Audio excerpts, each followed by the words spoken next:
Good morning, everybody. It is Monday, 17th of August. We are live across all of our socials. We're also live on Telegram, or we will be in a second, and also live on Instagram. So let's just make sure we can go live on our platforms.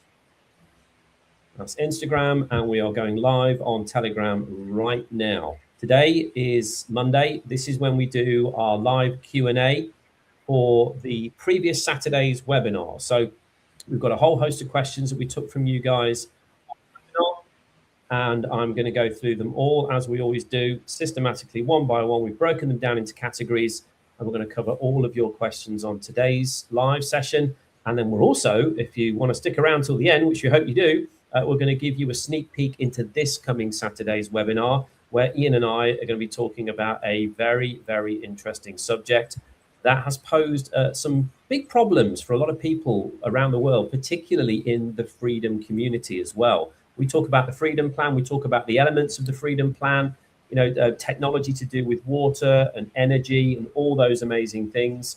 We're going to be talking about that at the end. So stick around for our sneak peek. But right now, let's dig into the questions. If you are new to our platform, welcome for the first time. We're grateful to have you with us. My name's Andy. I'm in charge of the media platform here at the Republic of Old Souls. I'm with my good friend Ian Clifford, who is our founder and president of the Republic of Old Souls. Ian's responsible for all the protocols that we have here and what will soon to be the rollout of the Freedom Plan as well. So stick around till the end. We're going to talk a little bit about that and how it really correlates with a lot of problems that freedom movements within the world are facing right now. And a lot of that is to do with funding. So before we dig into that side of things, let's talk about Saturday's webinar. The first section that I want to go through, Ian, is to do with the banking side of things, bills of exchange, just mechanics about how that works. And question number one is, why won't banks and corporations accept a private promise to pay or a bill of exchange? Yeah, what a really good question to kick off with. You'd think that you could send them a document, maybe with an embossment around the edge and a seal, and maybe you get a notary and then sign it and all of those good things, and perhaps put your the social insurance number on there or the birth certificate number on there, and it looks really, really good. Yeah, I mean, it's, you'd be proud of it. You put it in a frame, yeah, because it's a bit of artwork that you'd be very proud of. And you send it to your bank because you want to discharge your mortgage with it. And then they either don't reply or they reply with, "We can't accept this." Yeah.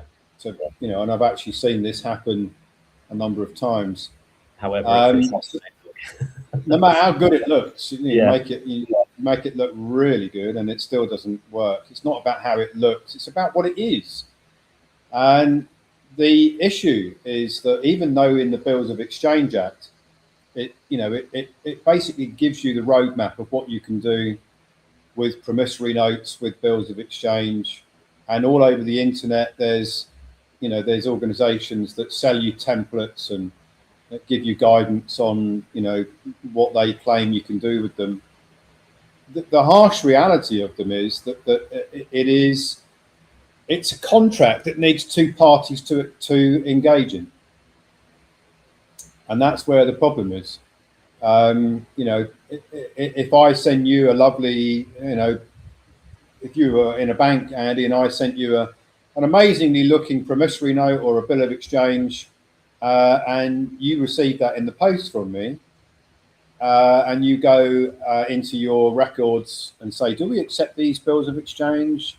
And the bank says no. Some technical guru in the bank says, "No, we don't accept those." We can't engage in a contract, can we? No, because there's no acceptance. No matter how much I want you to accept it, if your bank says we don't accept these, they're not going to accept them. It's as simple as that. It doesn't matter what it says in the Bills of Exchange Act, and people will say, "Oh yeah, but Ian, it says in the Bills of Exchange Act, if you tender a negotiable instrument or a promissory note and it's not accepted by the other party, then they have accepted it." Because it actually has that language in the Act. Mm. Or it says if you tender a financial instrument like a bill of exchange or a pistol right, and they reject it, they physically write back and say, we cannot accept this, then they have accepted it. Which is why people believe that you can use these things. But there's a difference between what an Act says and what bank policies are. So let's play this out, shall we? Okay, so I firmly believe, if I'm in that mindset, that my bill of exchange is acceptable to the bank. And I quote all of these things from the Bills of Exchange Act, which seem to back up my position, right? Yeah. And I send all those things to you. You're in the bank, you're working in the bank, and you take that to your compliance experts in the bank, and they say, well, we don't care what it says in the Bills of Exchange Act. We don't accept that. So you write back to me saying we don't accept it, or don't write back at all and do absolutely nothing. So what am I going to do next? Am I going to go and take the bank to court? Probably not. Let's imagine that I did. Okay, so we're going to go and do what Brandon J. Williams does, who has been promoting endorsements and UCC3 all over the internet for the last few years. Hundreds of thousands of people watch his interviews. And he says if they don't accept it, take them to court. Because it appears that the law supports the fact that you can use a promissory note or a bill of exchange to discharge debt, or pay your gas bill, or pay your council tax, or even pay HMRC if you're in the UK, or pay the IRS. Yeah. Your tax, yeah, the tax that has been levied against the birth certificate construct. So what's going to happen in the court is the court isn't going to uphold it.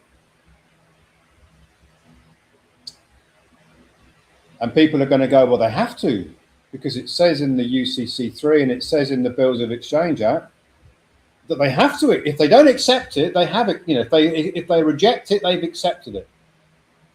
And if they don't say anything, they've accepted it. So either way, it's been accepted, yeah? Mm. That's what it says in the Bills of Exchange Act.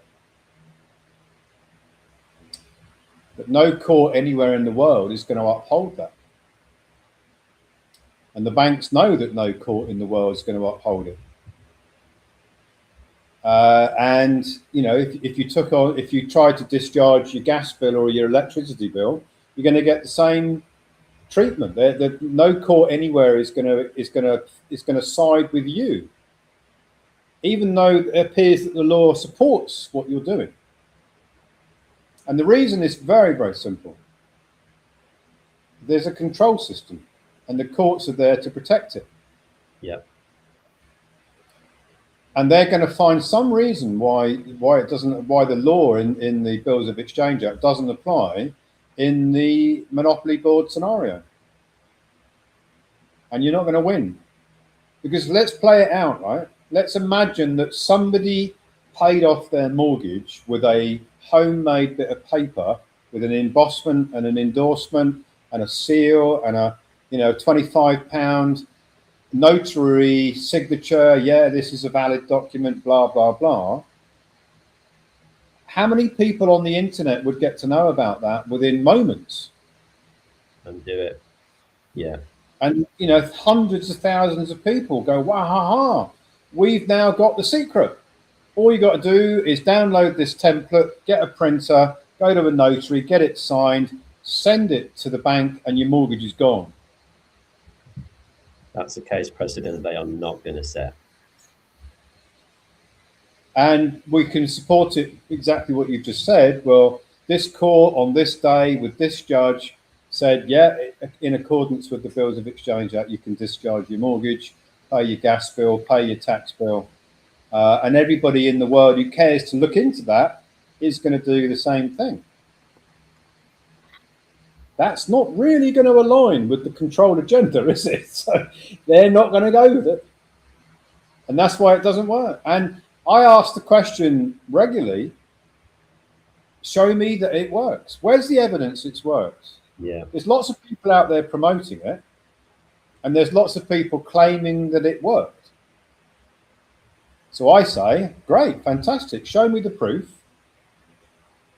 And they very rare, and in most occasions, they cannot show you anything. It's just anecdotal. No. There is no proof. No. Now, let me also put in something else, which is confusing, right? So some people have tried this with bills of exchange, promissory notes, or endorsements, and the bill seems to go away. The bill normally is a trivial amount. It's thousands, not hundreds of thousands, or millions. And the bank or the energy company or the tax office doesn't bother to reply, and the bill seems to go away. And people go, aha, it worked. It happened to Richard Vobes on his show last year. I listened to his interview, and he said, I did this endorsement. It was an acceptance for value, which is an endorsement of a bill. I sent it to the gas company, and my bill went away. Mm-hmm. And then next quarter, they sent me another bill and included the previous quarter's bill in it. It didn't go away. No. Looks like it went away, but it didn't actually go away. And even if it did go away, it's not because it worked in sense of they accepted it and it set a precedent. It's because they couldn't be bothered to argue about it. Yeah. Because it's more expensive for them to argue about it than it is just to accept it and move on. From an administration point of view, yeah. Because they've got a whole department of complaints handlers, or they've got lawyers, and if the bill is $1,000 and it's going to cost them more to engage in 20 letters and all sorts of correspondence, they just write it off, which is what Simon Goldberg does. I call it paper terrorism. Yeah. So you just fire in all these letters and emails until they give up. And then he goes, aha, it's worked again. And he goes on YouTube and he claims that the process that he sells people is working. Well, it is working, but not for the reason that people want to believe it's working. Yeah. Because there's never going to be a precedent anywhere in the world of using a piece of paper to pay off your debt that isn't acceptable to the bank. And it's as simple as that. Yeah. I mean, when you look at Brandon Joe Williams, his knowledge is quite extensive on this. His historical knowledge on this is very extensive. He knows his stuff. But the cases that he's been in court with, his own litigation cases, none of them have worked. Most of the ones that he's put through and spent months, if not years on, have been through. He's now in appeal with many of those cases. So none of them are closed. None of them have been, resolved. He's either in litigation or he's in appeal, with no resolution to any of them as of yet. I had a good look at all of his cases about 6 weeks ago. At that time, not one of them had succeeded. They were all in the treacle. I call it in the treacle. They were stuck in treacle. They weren't going anywhere. He wasn't winning. He wasn't losing. But not one of his cases, and he's been doing it quite some time, have actually succeeded. Well, I don't know whether he is beginning to realize that the courts aren't going to uphold these cases, because if they do, how many of his followers are going to jump straight onto it and do exactly what he's just done? Yeah. They're not going to let it happen, are they? No. Not for me anyway. It's like if they let things like that go through the system, that's going to really catch on. And the only thing that possibly could ever work is if you manage to get a private settlement with a bank and you're gagged from talking about it. Yeah. And there's massive penalties if you did talk about it. And that would be a one-off. That's the only thing that ever works. Yeah. Yeah. Because a lot of what he talks about as well, when you think of the ramifications of this moving forwards, if there was case precedent set, you've got then the opportunity to take out a credit card with maybe a very high balance on there, tens of thousands of dollars, cover all your monthly expenses on that, have a ball for the month, and then just send in your note at the end of every month, clear your credit card, do it all again the next month. There's no way for that to happen. Yeah. He talks about infinite money, and he says, well, get a credit card, max it out, and then endorse the bill that comes in at the end of the month, and then start again the next month with zero balance. I mean, it would be an amazing system if it worked like that, wouldn't it? Yeah. But it's not going to work like that, because the banks aren't going to allow it to work like that. Well, let's move on to the next question then. Can a bill of exchange legally be used to satisfy or pay off bank debt? No. Well, yes and no. It's for the same reason. Yes, technically yes, but in reality, no. Yeah. Because the courts aren't going to uphold it for exactly the same reason as we've just covered. So. Yeah. Okay. Next one's to do with checks.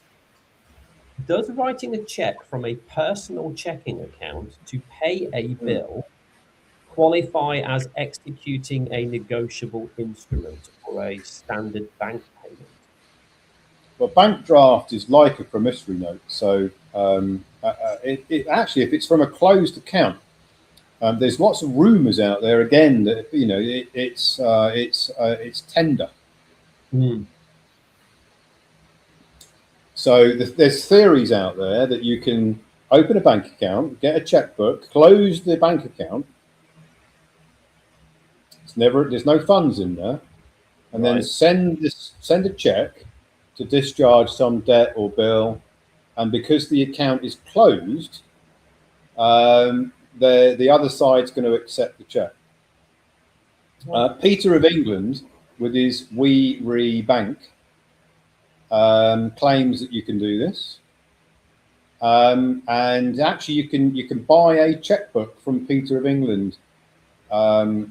Freeman Legal Services, I think he calls it, or We Re Bank. You can actually buy a checkbook, which has got all the numbers on it. It looks like, wow, that's like proper. If you were into counterfeiting, you'd be quite proud of that. If you were counterfeiting checks. If you go and watch your Catch Me If You Can is a good movie. Yeah. If you watched that movie, it's a really good movie with Leonardo DiCaprio. Who makes up all these checks? Fake checks as a fake airline pilot, yeah. And so this is a good example, right? So back in the day when check routing didn't go, it used to go from one side of the US to the other side. It took days for those things to route from one side to the other. So what he would do, and it's true, the Abignoun is not a fiction; it's a true story, right? It's actually what happened. Is he made these fake checks up, and they accepted them and cleared them. And then when they were received by the other side of it, the bank that had to clear them, actually fund them in the ledgering system, they got rejected. But it took a few days for them to go through. So it looked like they'd all been accepted. And he was able to take advantage of that delay. And pocket the cash. Which is why he flew all around the United States and was sending checks to the other side of the United States, knowing that they'd take days to get there. It's a true story. Yeah. And it looked like it was working, and he got away with, genuinely, not just in the movie, but in reality, it's a true story, got away with millions of dollars. Yeah. Till the FBI arrested him. I think he actually works for the FBI, or they cut him a deal, didn't they, where he was working for the FBI in the fraud department.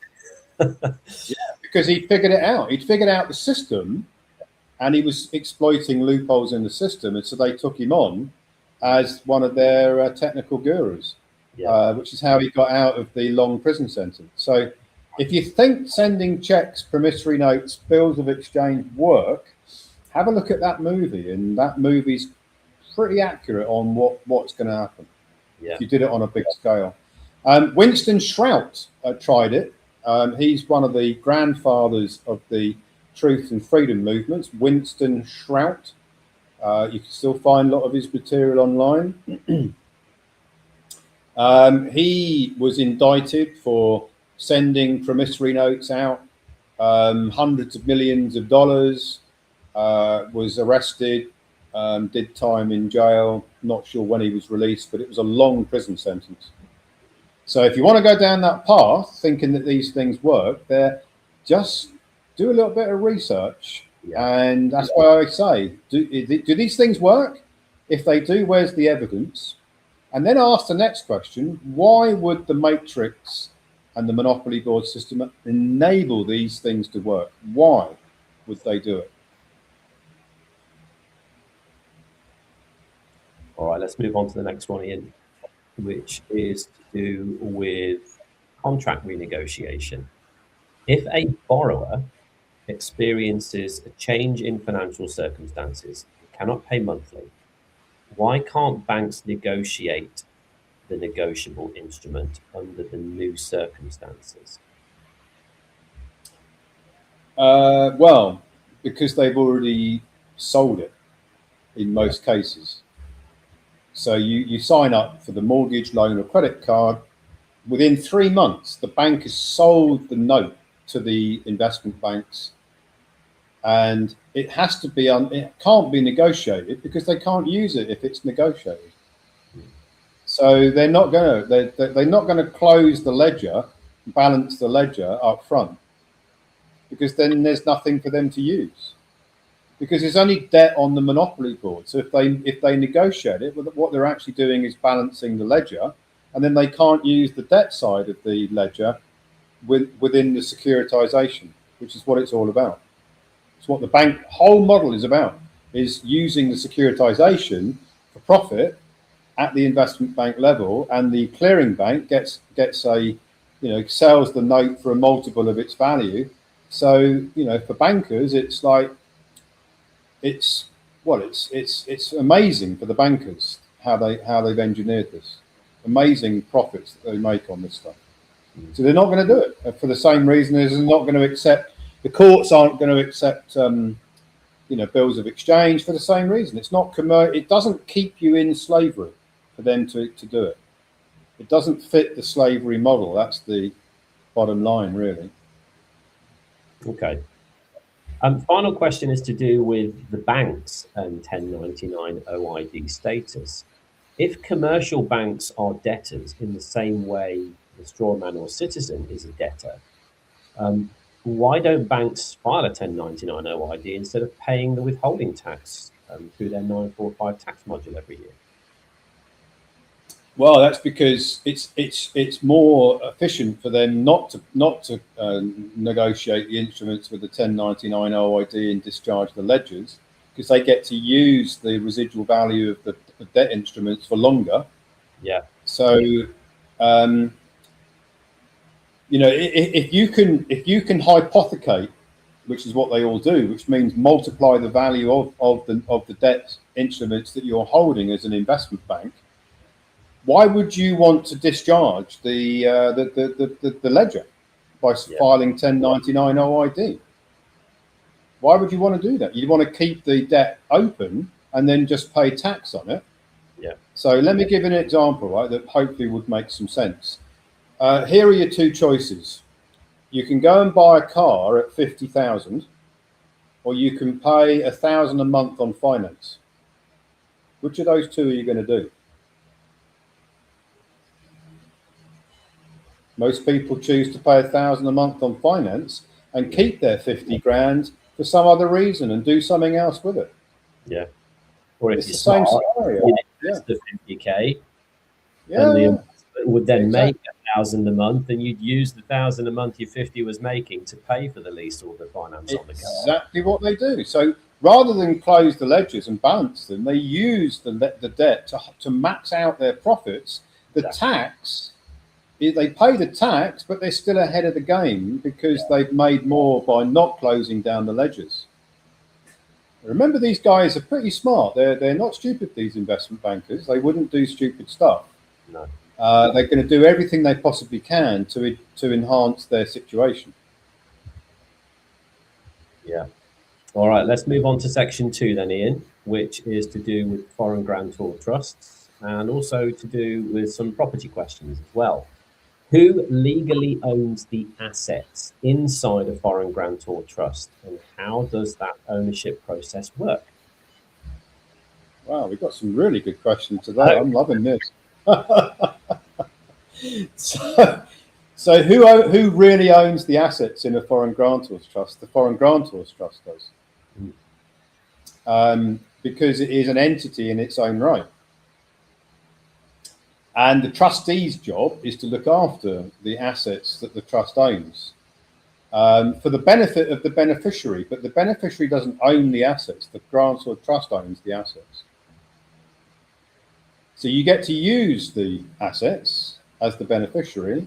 You get to enjoy them, but you don't get to own them. So own nothing and control everything is the nature of trust. Trust owns the asset. You get to enjoy the use of it as the beneficiary, and the trustee's job is to look after the trust assets for the benefit of the beneficiaries. Ownership creates liability at the end of the day. Exactly right. I mean, if you own something, you're liable for it. And then you go a bit deeper and say, well, what does owning something mean? Well, owning the equitable title, you're still responsible for it under equitable title, as well as the original, sort of base level of ownership, which is the legal title. But the interesting thing about it is if you're using it and you've got equitable title, you become responsible for it. Which is why people get drawn into, being responsible for things that they've got equitable title on. Like if you drove your car down the road and smashed it into somebody's house and demolished their house, you don't own the car and they don't own the house. The legal title, but you're still responsible in equitable title. Because you were traveling along the road driving the car. I think it would be good as well. I know we're on the Q&A for today, but while we've got people on live, and I know we've talked about this before, I think, but I think it would be good for us to do a session on all the different titles, equitable, fee simple, legal, so that people understand the differential between them and what the responsibilities are. Maybe we could do something along those lines as an interview together at some point as well. I agree. It's a big, it's one of the most important part of the knowledge of how the Monopoly board really works. If you don't understand titles, you don't really get it. So it is important for sure. Okay, well, watch this space then, guys. We'll get something put together for you on that side of things.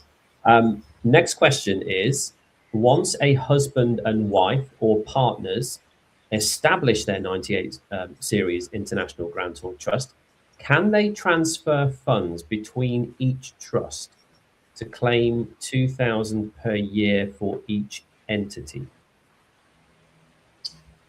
Yes, in theory they could do that. 2 million, I think it's meant to be 2 million. I think that's the 2 million limit.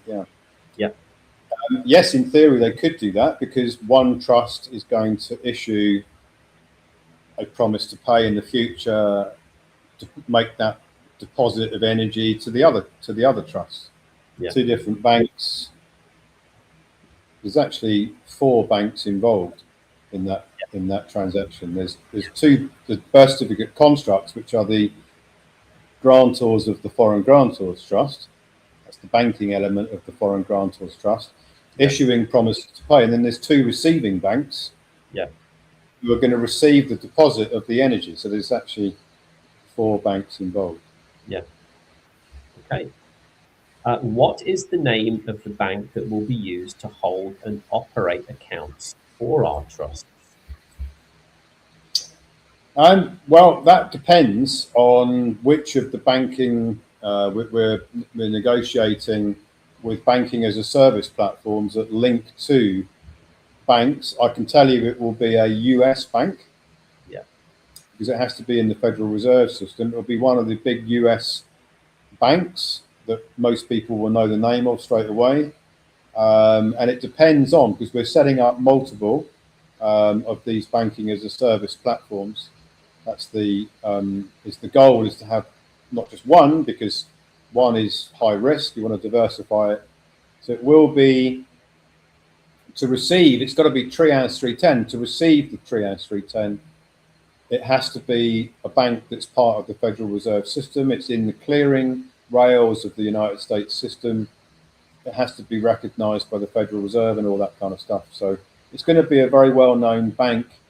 It's not going to be, a bank in, in some tax haven island somewhere that no one's heard about, because they're not in the Federal Reserve System. Yeah? Okay. Next question is, how is using a surname resolved after executing the Envoy protocol if individuals continue using that surname year after year with their bank to claim negotiable instruments from the birth certificate banker? Yeah, another really good question. So what's going on here is that the Envoy protocol is making it clear, it's making a declaration that you, the living, are the agent for the birth certificate construct. You don't have to get rid of the birth certificate construct or the name. No. You just have to make it clear that you're not holding yourself out as if you were the birth certificate construct. That's pretty much what one of the big parts of the Envoy protocol is, making that declaration that you are the agent for the birth certificate construct and its name, but you're not it. Yep. And this is where I think a lot of the questions which I see are about risk joinder, and we can't possibly, if we use the name, then when the police put us in and the side of the road, and we're not going to tell them our name and all this kind of stuff, right? It doesn't work because of the agency's already there. All you're doing is you're cleaning up the agency by making a declaration that you are not the birth certificate construct. Yeah. But the birth certificate construct doesn't go away. BB Backus sells this course where she claims that you can file UCC filings and you get rid of the birth certificate construct. It's it's a very popular course that people buy. Mm-hmm. And it's like, well, A, why would you want to get rid of it? And B, it doesn't go away anyway, because it's permanently there because it's already registered. How do you get rid of something that is registered to the state? Are they going to agree to get rid of it? No. So it's there, and you have to accept it's there, and you are the agent for it. It's very simple, but so many people are not getting it. No. They're just not getting it. No. Okay. Next question is to do with property in probate. It says, how can someone obtain an accurate valuation of a property that is currently undergoing probate? Well, probate is just really a rearrangement of the titles. So, the decedent estate, the birth certificate construct, when the living agent dies, then the birth certificate construct, which is already a decedent estate, goes into probate. Again, people are confused, right? They think that the living soul is dead, which isn't actually the case because it carries on, but that's a subject for another day. Yeah. And the birth certificate construct goes into probate. They think that the estate is for the living soul. The estate isn't for the living soul. The estate is for the birth certificate construct. Yeah. And all they're doing is they're putting it into an administration hold to clean it all up, which is what probate is really all about. And the assets that appear to be assets aren't assets, because the assets are only equitable title use. They're not really assets at all. They're only assets on the monopoly board because you might better sell the equitable title to someone else out of probate. And probate's also really, really good. It's a really good opportunity for the tax office to get their teeth into inheritance and death taxes. Yeah. So when you really figure out why are these things going in probate, it's because they can administer it all and clean it all up and milk the estate, which is already a decedent estate from at the beginning, for as much tax as they can possibly get out of it. Yeah. That's why what we're doing here is so important. Okay, let's move on to the next section, Ian, which is to do with the IRS, thresholds, regulations, recoupment calculations. First question is, when calculating credit recoupment from 18 years of age, why is it no longer multiplied by 3 as it was under the previous mortgage recoupment protocol? Yeah, great question. It's basically because I want to be more cautious about what we're doing. So there is no need to multiply things by 3 if people can go back to the age of 18. So it's just really about being more cautious, and you know the multiplier effect. The value, the future value of the negotiable instruments, the debt instruments that are being securitized by the banks is more than the face value. But I'm just being cautious, saying let's just redirect the taxes on the face value. Yes. Yeah. Because I don't want to put anything out there that is going to cause manual reviews. No. It's for that reason, really. So. That really kind of segues into the next questions, because they are to do with the $2 million US threshold. First one being, which specific IRS regulation mentions the $2 million threshold that triggers a manual review? It's in my research paper in the treatise. It's IRC something, but I can't remember the numbers, guys. I've said this on my interviews before. There's hundreds of reference numbers here, and I just don't remember them all. You know, that's why I put them in my research papers. Yeah. If you read my treatise, it's on the Ecclesia Law Institute. It's in the paper. There is a hyperlink to the treatise because it's a web page on the Ecclesia Law Institute, and it's definitely referenced in there, and it's also referenced in my papers on the 945. What is the meaning of the 945 tax ledger? It's in there as well. I think it's in multiple of my research papers, but I just don't remember all the reference numbers. There's loads of them. Yeah, not to worry. What I'll do is I'll find it for you guys, and I'll post that in the chat while we're going through the questions today. So I'll post the link to you guys in the chat in a moment. If members are starting to get the avatar, it's the sort of question you could ask the avatar, because it's in the memory of the avatar. Yeah, exactly. Okay. Next question is, again, a clarification on this scrutiny. Is the 2 million annual threshold a limit set by ROS to avoid manual scrutiny, or is it a threshold set directly by the IRS?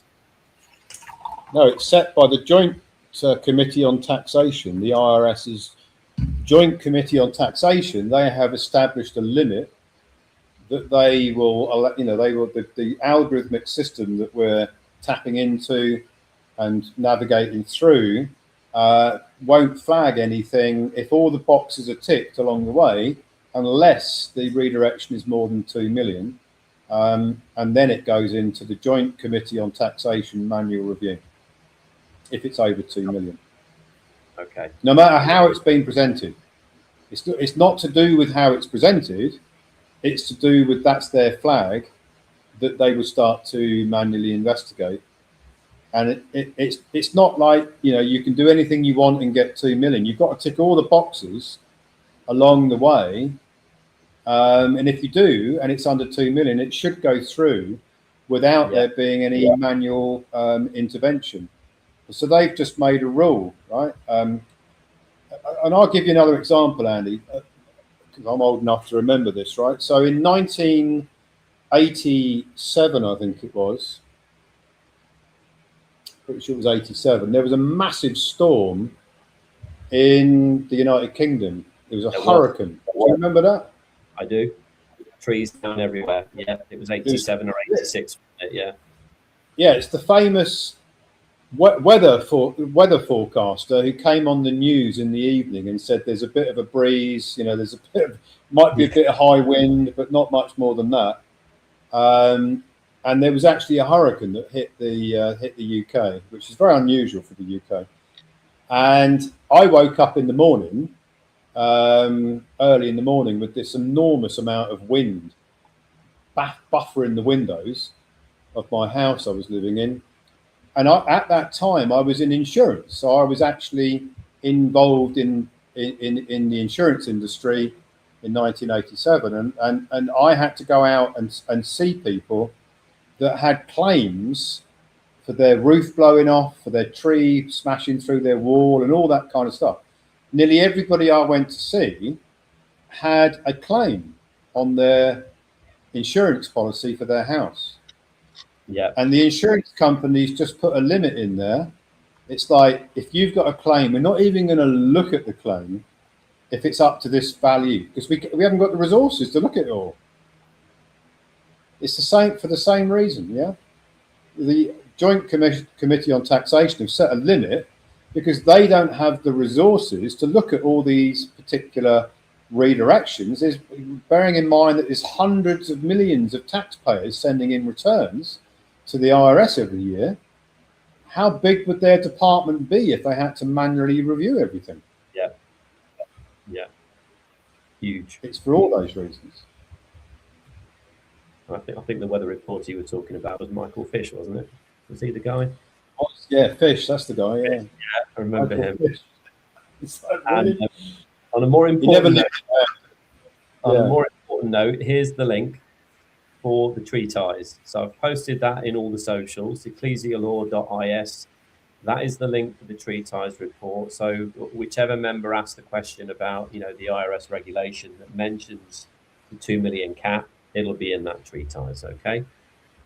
All right. Let's move on to the last question in this section, which is, what are the oldest securities that have been successfully tracked and tax redirected to the creditor, and from what year did they originate?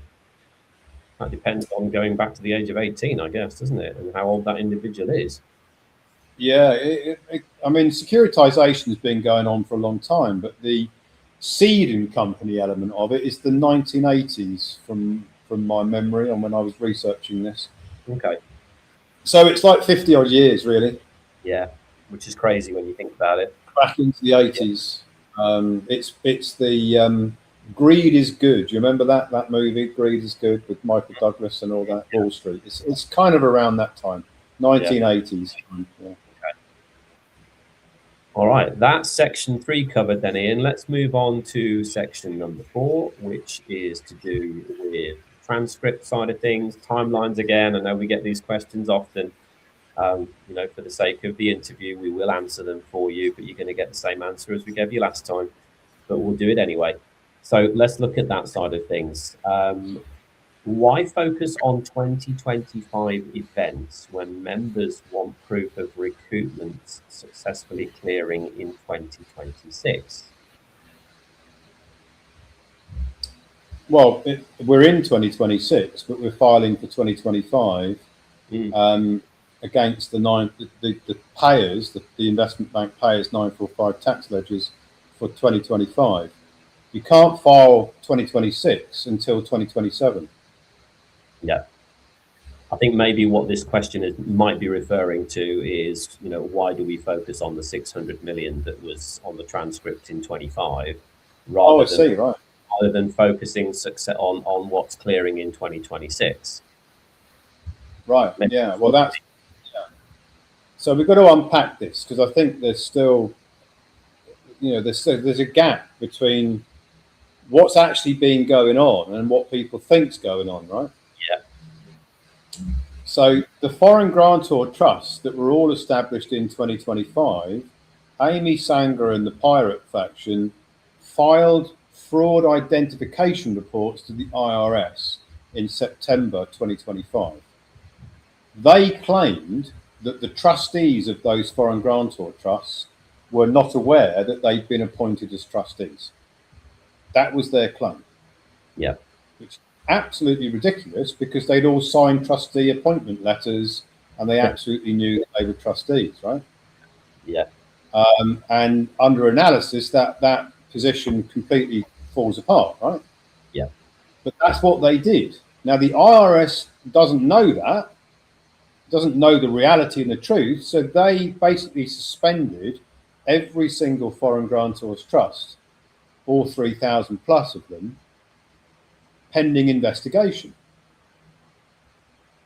Because they've got to investigate those fraud identity reports, haven't they? They can't just ignore them all. No. Yeah.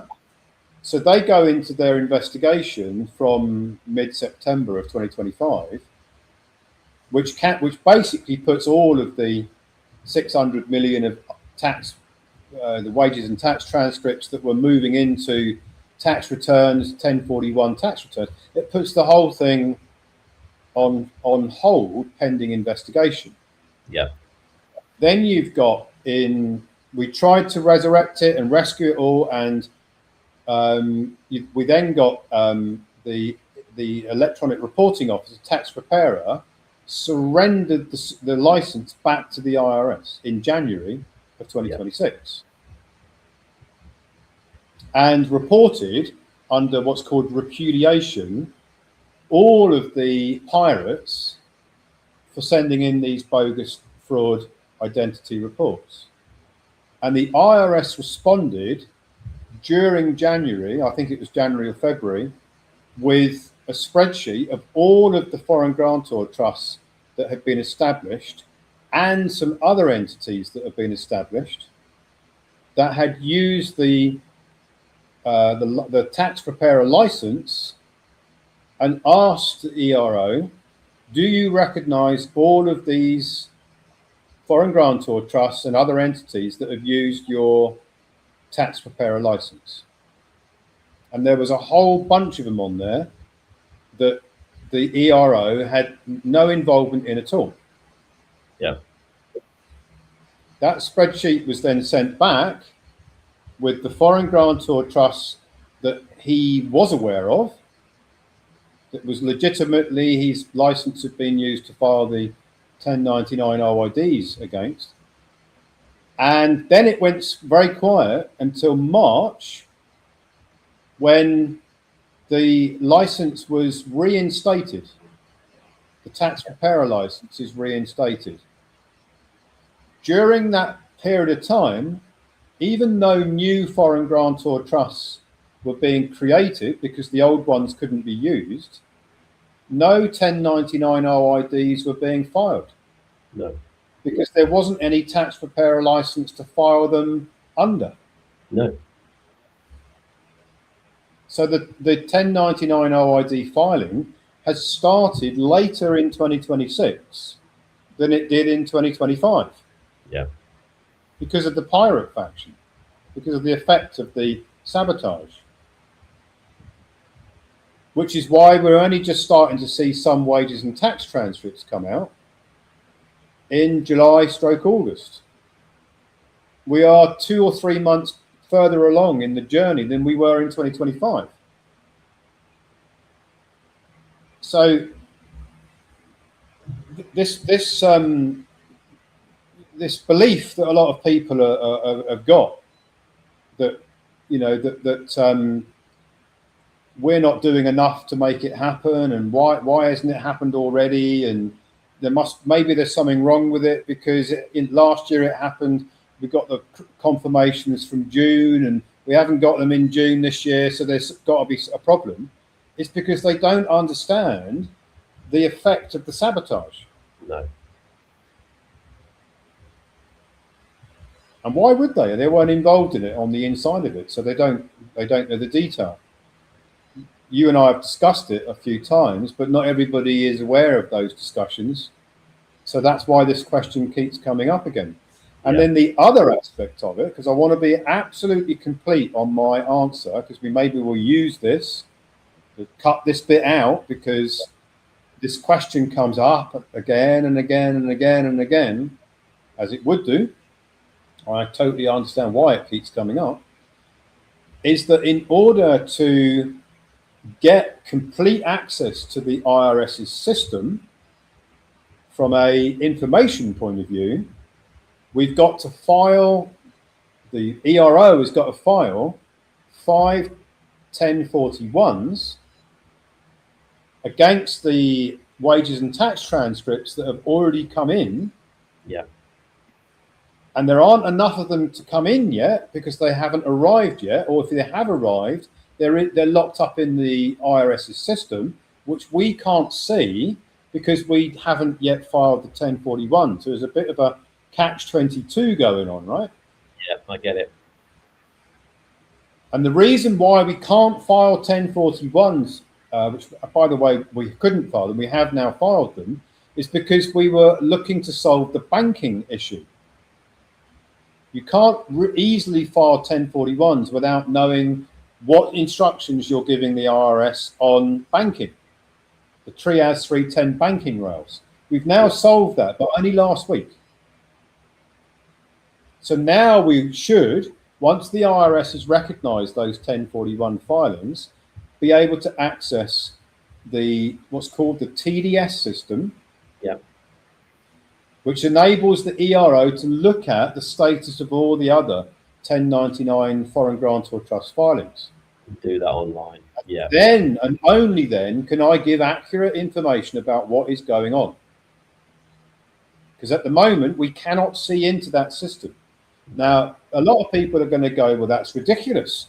How can the tax preparer not already know what's going on? And I would agree with you, unless I didn't, because I understand how the IRS operates. If I didn't understand how the IRS operates, I would agree with you that that is a ridiculous situation to be in. But here is the truth of it, right?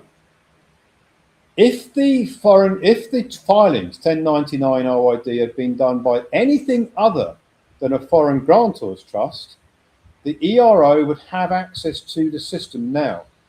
TDS IRS system. It's because the filings are done by foreign grantor trusts that the IRS doesn't give access unless 1041 filings have been submitted for the foreign grantor trust. And there have to be 5 filings.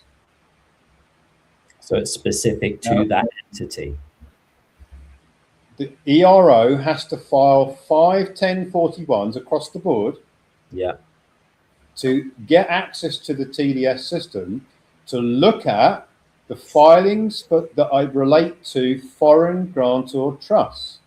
Because the IRS system doesn't enable anyone to see what is going on for foreign grantor trust 1099 OID filings. So let's go in further. You know how deep I want to go, Andy, right? I want people to understand this, right? Why would the IRS not provide this information for foreign grantor trust filings? Easy. They're private. Because they don't want people to know about my financial engineering and how using the foreign grantors trust. In the same way as you can't get a foreign grantors trust online, you have to send in a request on a fax or call up the IRS because they make it super difficult to get access to the foreign grantor trust. Why do they make it super difficult? Because it is the doorway in and out of the system that they don't want people to know about. I hope people are starting to get this. I hope they are. I really hope that the members and new people coming in are starting to appreciate just how powerful a 98 foreign grantor trust is. That's why it's so difficult to get one. That's why there's often pushback. That's why there's all these administrative errors all the time. You know, we've had members where we are, because I've spoken to our tax filing department, I've spoken to Tasia about this. We've had instances where we've applied 12 times in some cases for one individual member, 12 times. And each of those applications, the IRS has sent back the details that there's been something wrong. Now, I don't know whether that's, on purpose in the hope that we're going to give up, or whether that is just a genuine error, but 12 times in a row makes me wonder. My wife, 4 times to get my wife's foreign grantor trust correct. Took months. Something that should have taken weeks took months, about 4 or 5 months it took. He's only just got it now, literally within the last 2 to 3 weeks. So, none of this is made easy for those reasons that Ian has said. This is the doorway in and out. And without it, you can't do tax redirection. So that's why they don't want you to have, they don't want every Tom, Dick and Harry to have visibility to that, clearly. No. So we are all over it, guys. And if anybody thinks that we're just, Andy and I just turn up every week and that's all that's going on, there's a whole department of people and there's a permanent focus on this project to get through all the barriers and issues and problems that we've encountered to deliver the results. I've said it over and over and over again. Why would we? What is in it for us by not delivering on this? If there's a way of delivering on it, we are doing it. And if it's difficult, we're focusing on solutions all the time, because I know that if it's something is worth having, it's going to be difficult. Yeah. We were talking about today, weren't we? Yeah. We were talking about quotes the other day, and it's made me think of another one that somebody said to me a number of years ago. But he said, "Nothing easy is worthwhile, and conversely, nothing worthwhile is easy." I agree. 100%. That's why they make it difficult, because they want to frustrate people away from continuing. So they just give up. Yeah. We don't give up. Let's move on to the next question, Ian. I hope that's answered it for you guys. We are working all hours God sends to put this in place, but it's not easy. It really isn't. But we know what we're doing. So you just have to have a bit of trust and a bit of patience, and everything will come to an end. Next question is, again, in relation to this, it's just misunderstanding. Where can members view the proof of 2026 tax transcripts mentioned by Andy? Well, the video you did with Ange, there's proof there. Yeah. The fact that I have begun my lawsuit against Dan Needle, and I quote it in the lawsuit. Yeah. So I want to spend just a moment on this, right? I think the majority of our members would say that I'm not a crazy fool. Yep. If I were a crazy fool, I would perhaps file a lawsuit, a federal lawsuit against Dan Needle, without backing it up with any evidence, right? But I'm not a crazy fool. And I have filed a federal lawsuit against Dan Needle at Tax Policy Associates, quoting the evidence that I'm going to have to produce under discovery to the Wyoming court. Which is why suing Dan Needle, why would I do that if I don't have any evidence that what we are doing works? Why would I do that? They could jail me for falsely suing, a false lawsuit. Yeah. Because you can't waste the court's time on some made up story, some fairy tale. That's not going to go very well in a federal lawsuit, is it?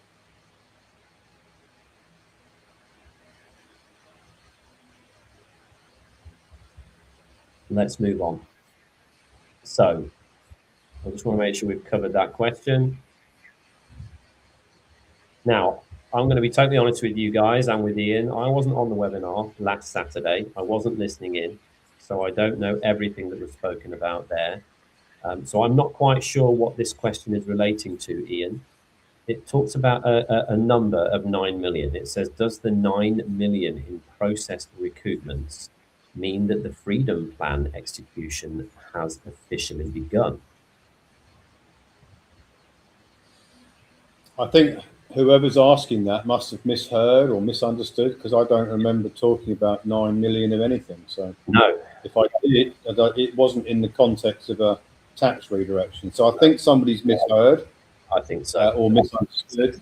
It doesn't make any sense to me. I have no memory of that at all. So I can assure you that we are filing for much more than 9 million when it comes to our members.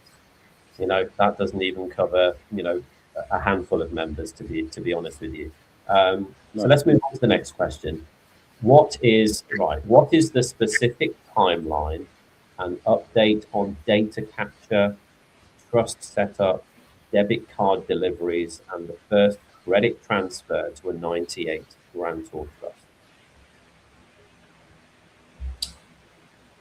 I don't know the answer because I don't know which member we're talking about, where they are in their journey. And only this morning we've been talking about launching an app that people can download on their phone, which can access their platform, and it tells them where they are in the journey.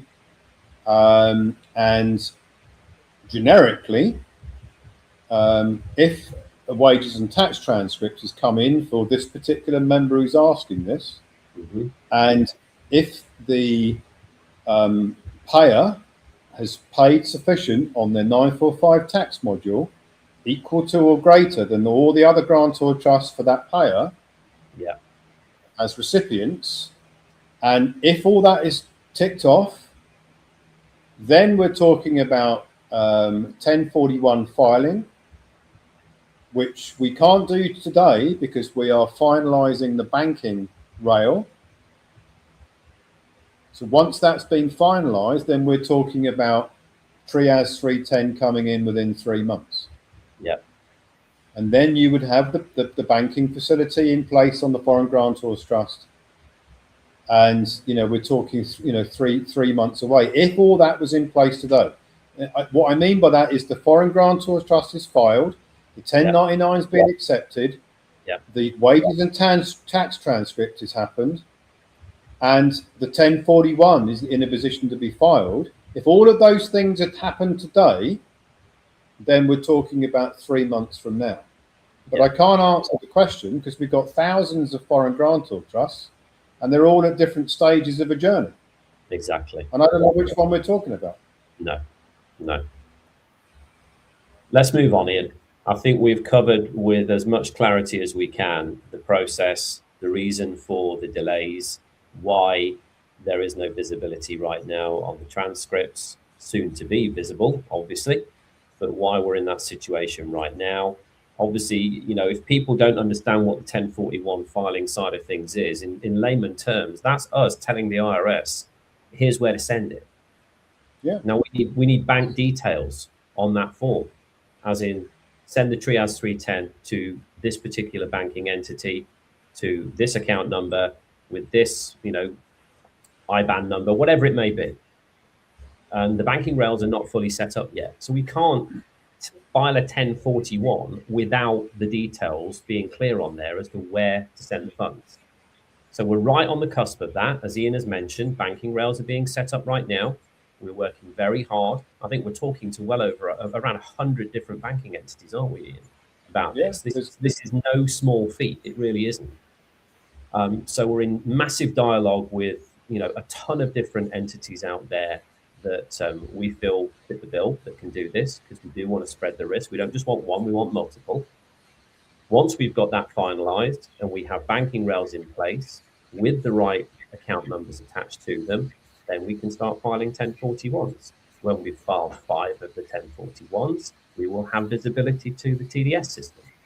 And that will give our ERO full access to all the foreign grantor trusts that we are responsible for. We will know exactly what's on the transcript. We'll know exactly where the disparities are between what's been filed and what's on the 945. Then it all starts to pick up and starts to build a lot more momentum, because the door to the information that we actually need has been opened at that point. We've had some lovely comments in the chat, Ian, about this. We've had people saying, thank you so much for the clarification. Now I understand the internal process better and have a much clearer idea of why things seem to have been stalled. And I like that, seem to have been stalled. Okay? That tells me that member, and thank you for posting that, that tells me I understand that we're not sitting around here doing nothing. It may look that way, but trust myself and Ian when we say everybody is working incredibly hard, because there's nothing in it for us to drag this on forever and a day. There really isn't. We want the freedom plan. And like I said, stick around till the end. We're going to talk about the freedom plan in a little bit more detail, and got some really exciting news coming up surrounding that and what we can do to help people who want true freedom when it comes to a proper infrastructure for that. So lovely comments in the chat. Thank you for those. Obviously, people can watch this as a recording. Maybe we will take this section out and use that just as a standalone piece. But I think you should. Constant recurring question about timelines and why is everything taking so long. And okay. Yeah, I could round it up, Andy, in simply that this year compared to last year we started getting wages and tax transcripts in June. Yeah.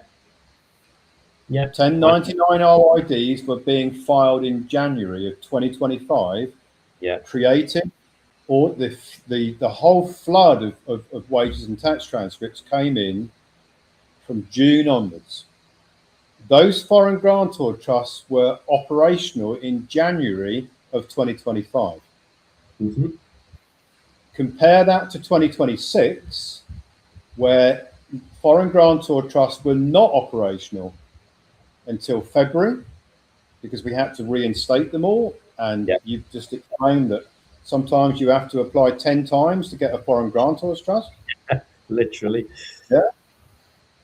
And then there was no license to file the 1099 OIDs because the license had been surrendered, and then it was reinstated back in March because the IRS had looked into their, they'd obviously investigated what had been going on. Yeah. Which is a very positive point, right? Because, and it's in my lawsuit against Dan Needle, why would the IRS reinstate a professional tax filing license that is being used against 3,000 foreign grantor trusts in 2025 if there was something wrong with the process? Yeah. If it was fraudulent, if there was something wrong, they do that. That license didn't get reinstated until March. So then you've got to file 1099 OID, assuming that you've got the trusts to do it with, because they are being in progress of being set up from February onwards. That's why 2026 is different from 2025. And then you've also got the fact that in 2025, the trustees individually had the responsibility of the banking to receive the TRIAS 310. Yeah. Circa 40 trustees with individual banking arrangements for all of the grantor trusts that they were trustees for. Yeah. Whereas in 2026, we're trying to do it under the MLITR research, Ecclesia trustees, master and sub-account with a brand new banking structure that's never been done before. In this way, exactly in this way. There are differences from 2026 to 2025. Yeah. All of these things that I've just described are being worked on constantly by our teams and by me. I know. And that's the difference. We're in a different place. Every day, aren't you? It's part of your day. You work on the banking side of things and put a good number of your hours per day into banking just by itself. So don't think that people aren't doing anything here, guys. Let's look at our final section then, Ian, and then we'll go into our sneak peek of next week's webinar, which is to do with pricing, international jurisdictions, protocol upgrades as well. First question is there a discount or adjusted cost structure for upgrading to the Clifford Protocol or the 18-year credit recoupment for members who have already paid for earlier protocols like Envoy and Asset Fortress? Well, Envoy and Asset you're going to need anyway as part of the process, as part of the Monopoly Game Changer. But I'm guessing that this might be somebody who is doing maybe just standalone bank accounts for an individual year, and now they're thinking about going back to the age of 18. Yeah, so unfortunately the internet is a bit broken. I'm not getting all the words, but I think I've got the gist of the question.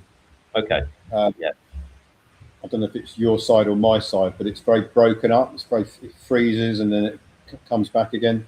Okay. I think I've got the gist of it. Basically, in a nutshell, we have offered out and will honour a credit note for the same genre as people funded before. So if somebody funded for something to do with signature credit tax redirection, no matter what it might have been called in the past, they can use that credit note against the Monopoly Game Changer, because it's pretty much, that's the core aspect of it, yeah? Because it's all about signature credit. So like for like. So for example, you buy a pair of jeans and they don't fit, you take them back and you get another pair of jeans. Yeah? It's one for one. It's the same thing. But if somebody, you know, many years ago when we were doing sovereign reserve, for example, funded a process from 5 years ago that wants to use that credit to set off against the Monopoly Game Changer, it's not in the same genre.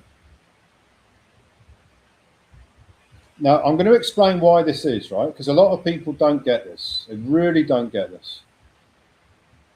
I see comments under videos. I hear comments on feedbacks that members of what used to be Matrix Freedom, that is now Republic of Old Souls, two completely separate entities, right?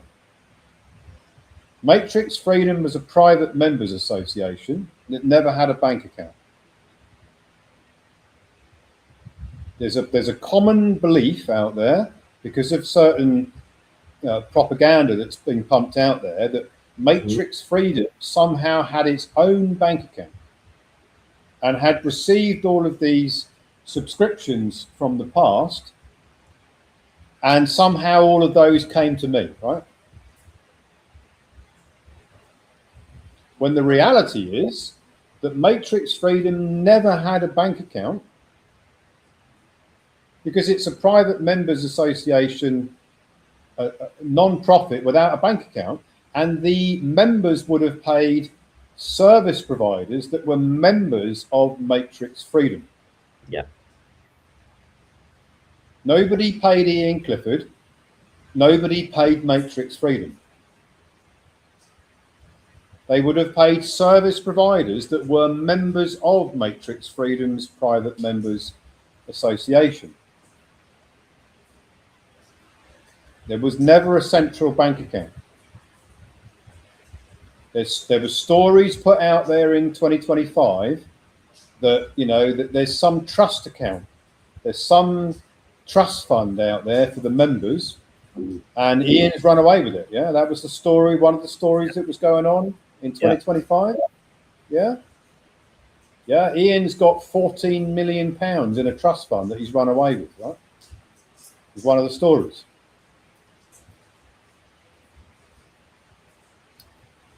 So some of the people who paid years ago for processes that were being administered by members of Matrix Freedom, service providers, are no longer involved with us now. And they're nothing to do with the Republic of Old Souls, which is a ministry which takes donations. So we're talking about entities that no longer exist, where the funds that were paid to other entities that were members of Matrix Freedom, multiple service provider companies that were part of the Matrix Freedom group. Many of those subscriptions that came in were never actually deployed in anything to do with Republic of Old Souls. It's got a brand new clean slate. Yeah. From the end of 2025. It has no access to any of those funds that were paid in the past. And then you've got Amy Sanger, who's redirected all of the funds that were coming in 2025 and more, which is why there's a lawsuit in the Southern District of New York, which is published. Available to look at it. Gold Silver versus Amy Sanger and Ian Clifford. It's what's called an inter parida case. Mm-hmm. All the details are on the PACER system in Southern District of New York. Go on the internet and you'll find the case and all about the case. So the funds that people think that somehow Republic of Old Souls has got access to, we do not have access to those funds. No. And yet I am saying that if you paid for some process from the past that was never, the funds were never received by Republic of Old Souls, you get a credit note, but it has to be the same genre.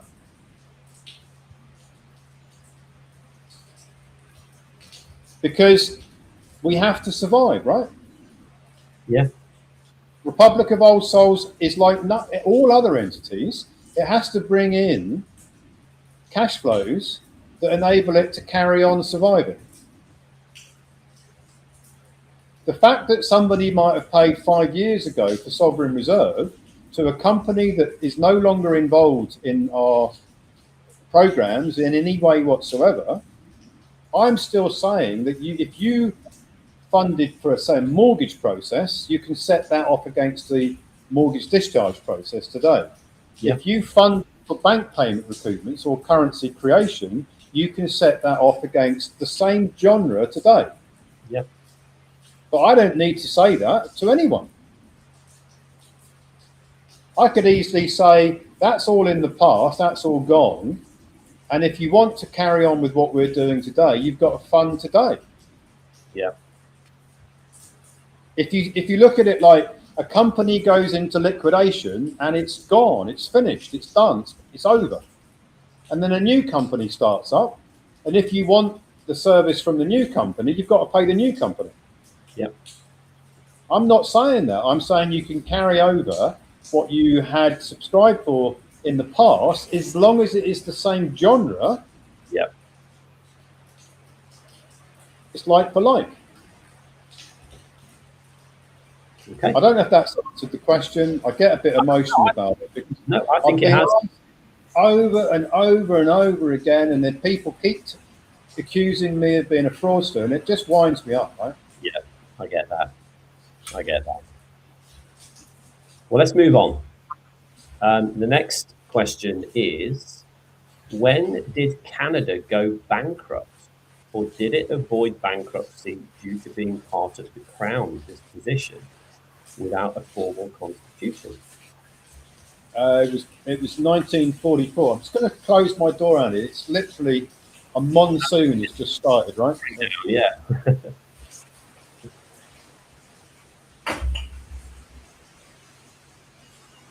Got some great comments coming through. So again, excellent explanation, Ian. Thank you for ROS and all you are doing for humanity. Don't know whether you heard that. Well, just closing my doors because I'm very, very unusually. It's absolutely heaving with rain. Yeah, I can hear it. I had all my doors open, so I can hear it. I can yeah, hear it. it's like proper monsoon out there for the moment, which is very, very unusual for North Cyprus. So, yeah. Well, we've had a lovely comment come through. Excellent explanation, Ian. Thank you for ROS and all you are doing for humanity. So I know these things may wind you up at times, but we do have our members that truly do appreciate everything that you're doing and everything that the team's doing as well. And to be honest with you, you're the members that we want. You're the kind of people that we want within our organisation. We're not looking for people who are selfish and who are takers. We're looking for people who understand the importance of freedom and how difficult it is, that road, that journey to achieve that for our members. This is a pathway, and it's a pathway that's not very well trodden. There's no guide, there's no road already been mapped out. We're figuring this out. Ian's figuring this out as we go. We're pioneering things that haven't been done before, and you're part of that journey. So I actually consider it a privilege to be here. I really do. I consider it a privilege and a blessing for me, for my family, for my children. And they're the kind of people that we're looking for, people who view it that way. Not when's my bank recoupment coming in? When am I going to have a bank account open? I get it. We all want this to happen, but there's nothing in it for us as an organization to make this last longer than it needs to. The sooner we get tax redirection in, the sooner we can then start focusing our attention on the Freedom Plan. So let's just go back to that question, Ian. When did Canada go bankrupt? I think you said it was 1944.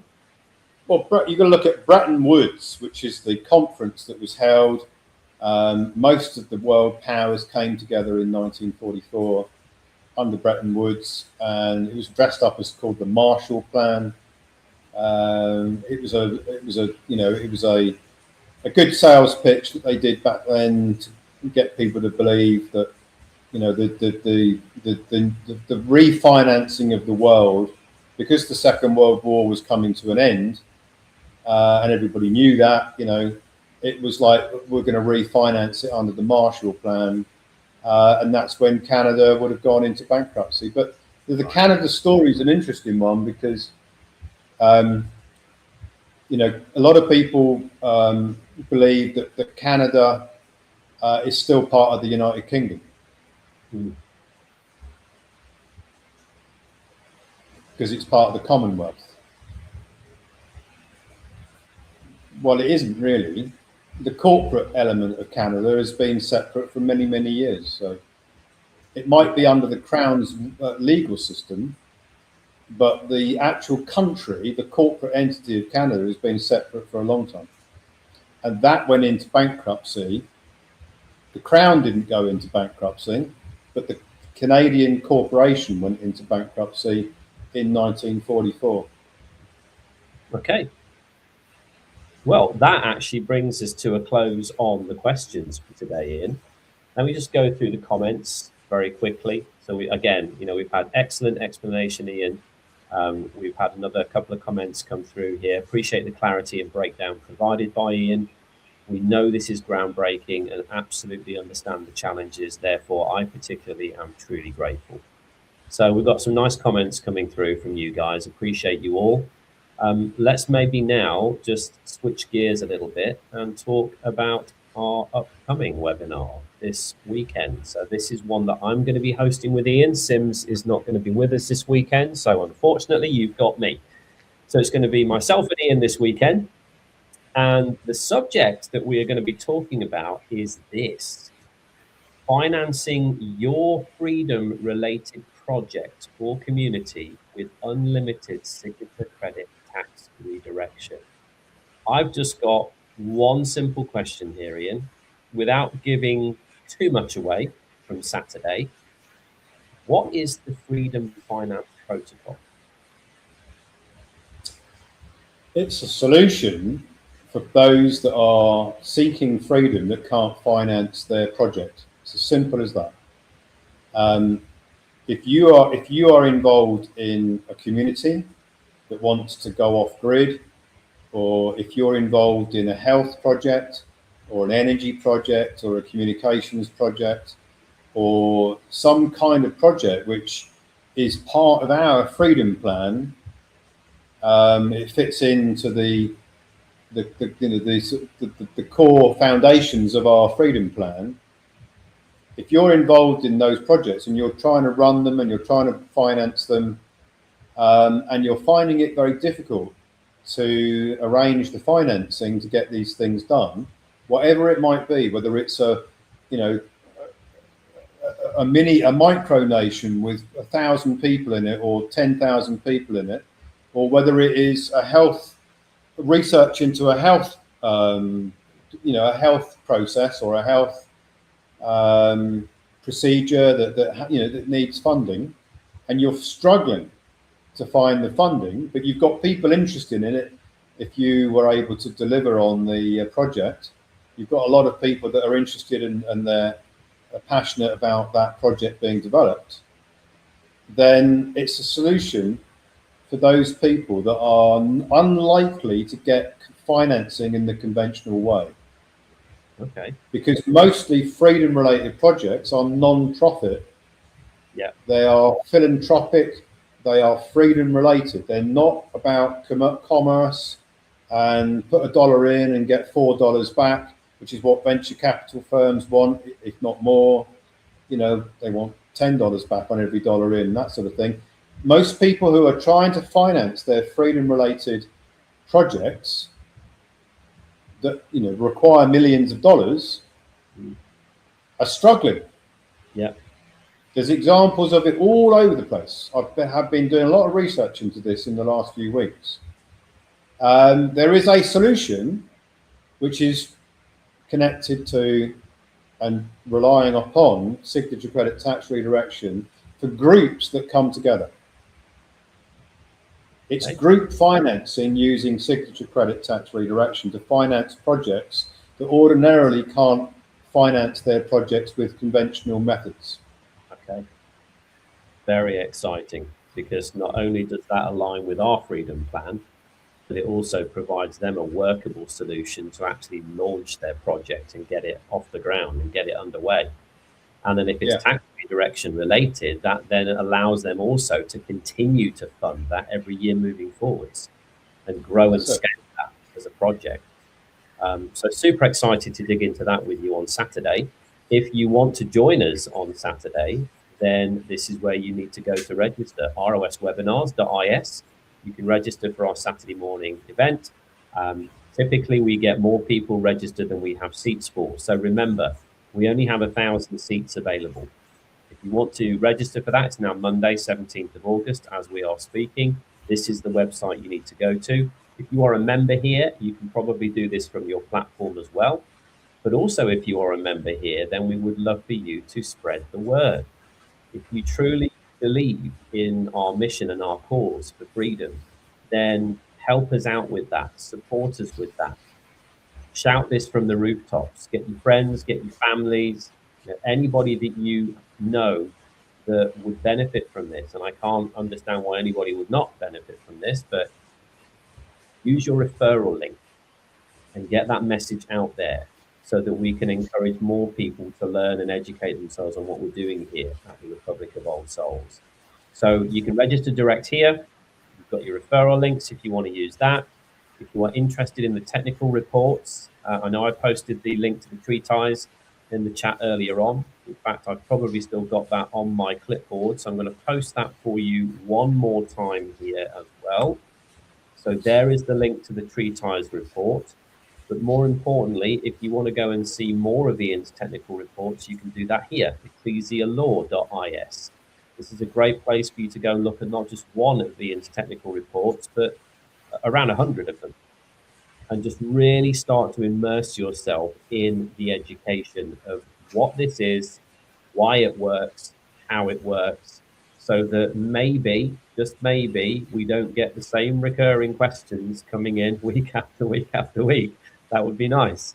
I have to say, I do feel that we're starting to see a bit of a shifting, and we're getting some really good, well thought out questions coming in, way more than we used to. So that tells me that some of our members are spending time looking at the reports, are spending more time educating themselves, which is lovely to hear.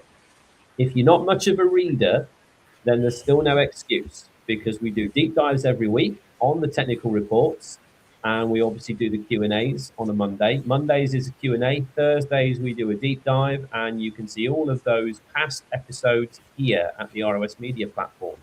So go to rosmediaplatform.is. You'll see all the categories there. You'll see the Monopoly Game Changer protocols, each of the individual ones broken down, Asset Envoy, and obviously the Clifford protocol for the tax redirection. Everything's in there. You've also got sections to do with our webinar Q&As. You'll have all of our webinar library. So all the past webinars that we've done, if you missed Saturdays like I did, you'll be able to go into the media platform, into the webinar section, and watch Saturday's webinar. It is there right now for you to be able to do that. So I would encourage you to not only go and watch the content that you've missed, but also encourage other people to visit that platform as an informational hub, because they can watch that in their own time if they can't get to these sessions, or maybe they can't get to the Saturday morning 10 a.m.s because they have other commitments. So there's lots of ways that you can get yourself educated and for other people to be exposed to the education that we provide here. And more importantly, the solutions moving forwards. Everything's recorded, everything's archived, so everything's there at your fingertips. We would just love for more people to be accessing that. So there are the links. Saturday, 10 a.m., get yourself registered. That's all I have to say, Ian. Any final thoughts from yourself? Yeah, the avatar is available, and we are going to be broadcasting it and sending it out. It's being used. I did a webinar with Sarah Westall and her group last Wednesday, and it's being used, and a lot of people are starting to use it. So it may have a little glitch here and there. So if you do experience a glitch, then let us know, because like anything new, there's all these different devices that people use. We've tried to test it as much as we can, but if you want to access it, there will be a link available coming up very soon. We'll send it out to everybody, and they can start using it. If you're an advocate and you want to get your advocate link to it, then that will be made available as well. And I'm hoping it's going to really help to provide more information on demand for people that are interested in knowing more about what we're doing and how it all works. And yeah, I've got high hopes for it. We're also going to be launching other avatars, which will be in relation to the where are you in the process. So we've been talking about that this morning on our group meeting, so that people can get an avatar and an app on their phone, so that they can access what is going on with their process as easy as possible. I think that's going to make a big difference as well. So you can go on the app, you can ask the avatar what's happening with my process at the moment, or whatever it is you're doing, and it should give you the update. And it will also give you notifications on, as well as our existing app. It's probably going to be combined into the same app. It's going to give you notifications of key things that are happening in your process. Yeah. On your phone, ping up as a notification. So that's something that we're working on as well, because we're listening to members who don't have as much insight into what's going on it's all there, but they can't see it. They can't find it as easy as they would like to. So it's not that the information isn't there. It's just that they're not finding it. Yeah. And I will add to that you will start to see some more streamlined changes coming to the ROS Media platform as well. That's a great hub of information, but again, sometimes too much information can breed overwhelm, and overwhelm can breed inaction. So we want to make sure that is more user friendly for you. So we're going to be looking at making some changes there, streamlining the content down, having less subsections, so that you're not flitting through all these different areas and wondering where to find the content. So hopefully on the media platform too, shortly, it'll be a lot more concise for you to find things in just the core areas that really matter the most. We've gotten rid of a lot of content that was on there that was third-party content that really isn't relevant to what we're doing. People talking about all sorts of different things in the world that are going on. Sure, it's very interesting to watch and read about, but it's not really pushing our vision forward. So that's all been removed. You may have noticed that already. And then the sections at the side will be condensed down into what's really important, so you can access everything a lot more easily and a lot more quickly as well. So look out for that too. But guys, enjoy the rest of your day. Thank you so much for joining us today. We're an hour and a half in. We try and keep this to 90 minutes, and we've just crept over 93, 94 minutes. So thank you for joining us on the socials. Thank you for joining us live here on StreamYard. Get yourself registered for Saturday, and Ian and I will see you then. For now, have a fantastic day. Bye for now.